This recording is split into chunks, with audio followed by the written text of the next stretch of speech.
नमस्कार साथियों।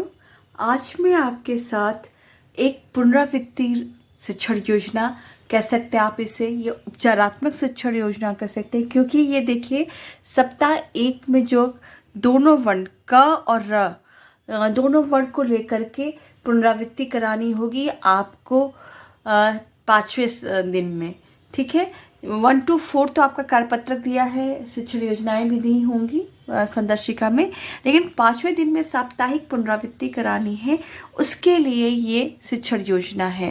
क्योंकि देखिए बाकी चीज़ें तो बुक्स संदर्शिका के अनुसार पढ़ानी है, लेकिन 5वें दिन के लिए कोई भी ऐसी शिक्षण योजना नहीं दी है, वो आपको अपना बना करके साप्ताहिक करना है। जब बच्चे मान लीजिए इससे पढ़ा रहे हैं, पुनरावृत्ति कराने हैं, फिर छठे दिन में मैंने सीख लिया, आकलन किया, उसके बाद भी बच्चा नहीं सीख पाया, तो फिर छठे दिन में आप इसी शिक्षण योजना को उपचारात्मक में भी यूज़ कर सकते हैं, क्योंकि दोनों अक्षर को फिर से आपको बच्चों को समझाना होगा। साथ ही साथ आप ये समझिए कि वीक 13 में जब शाब्दिक कार्य करना होगा, तो सप्ताह 9 से 12 तक का जितना भी आपके वर्ण आए होंगे उनकी पुनरावृत्ति करानी होगी। और सप्ताह 13 के लिए कोई भी संदर्शिका में शिक्षण योजना नहीं दी है, कोई भी टीचिंग प्लान नहीं दिया या कार्यपत्रक नहीं दिया है, वो आपको स्वयं से निर्माण करने होंगे।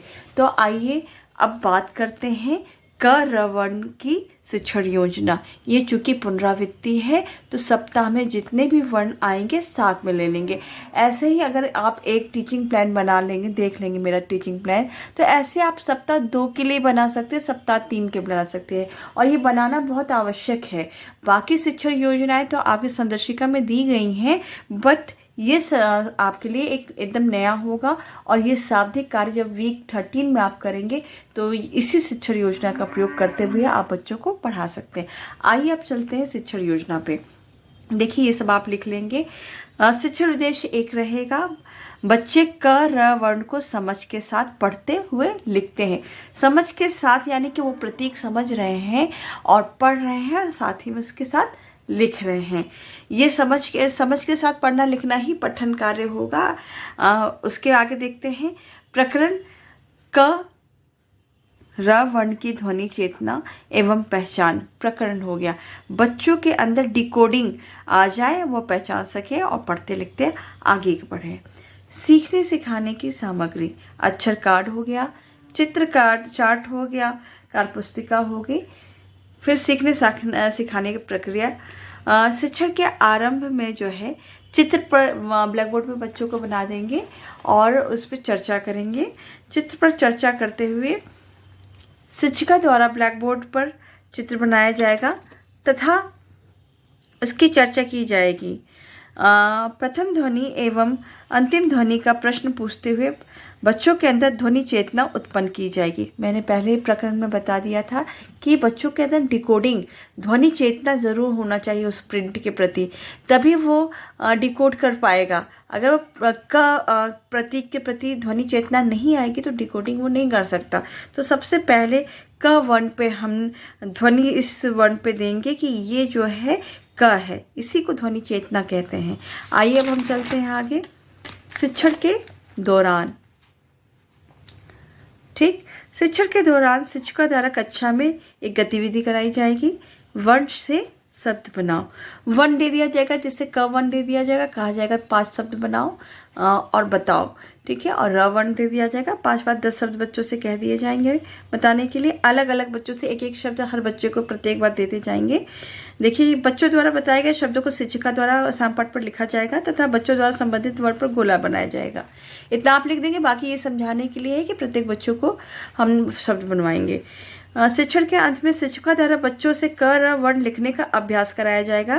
क्योंकि देखिए पुनरावृत्ति हो रही है, औपचारात्मक भी ये शिक्षण योजना है, तो बहुत बच्चे जो हैं अभी नहीं लिख पाएंगे। जो पुनरावृत्ति वाले बच्चे को उनके साथ हम पुनरावृत्ति करा देंगे, और चूंकि 20 मिनट रेमिडियल कार्य तो हर दिन करना है, तो उन बच्चों को अगर कठिनाई आ रही है, जिन बच्चों को औपचारात्मक चलाना है, तो शिक्षिका द्वारा उनकी मदद की जाएगी, ठीक है। बाकी बच्चे जिनको आ रहे हैं उनको लिखने को कह देंगे और बच्चों के साथ हम लोग रेमिडियल काम करेंगे।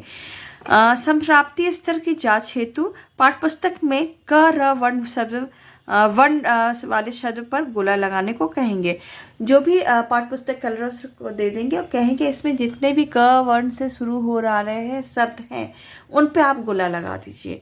ठीक है। गृह कार्य, अब जब ये चीज़ें कंप्लीट हो जाएंगी तो हम बच्चों को गृह कार्य देंगे। दिए गए सूची में से क र वर्ण गोला बनाओ। सूची देखिए ऐसे ही आप चाहे दे सकते हैं, आप कार्यपत्र किसी का बना सकते हैं और ब्लैक बोर्ड पे लिख सकते हैं, लेकिन कार्यपत्र एक बार आप बना लेंगे तो बार बार आपको बनाना नहीं पड़ेगा। एक पुनरावृत्ति या शाब्दिक आकलन के लिए ये आपका एक कार्यपत्र तैयार हो जाएगा। जैसे इतना आप लिख दीजिए, बड़े बड़े अक्षरों में लिखिएगा, छोटे छोटे में नहीं लिखिएगा क्योंकि क्लास 1 के बच्चे हैं, फोकस करने में उनको कठिनाई होती है। तो क अगर आप लिखिएगा तो लाल से लिख दीजिएगा, बाकी नीले से लिख दीजिएगा।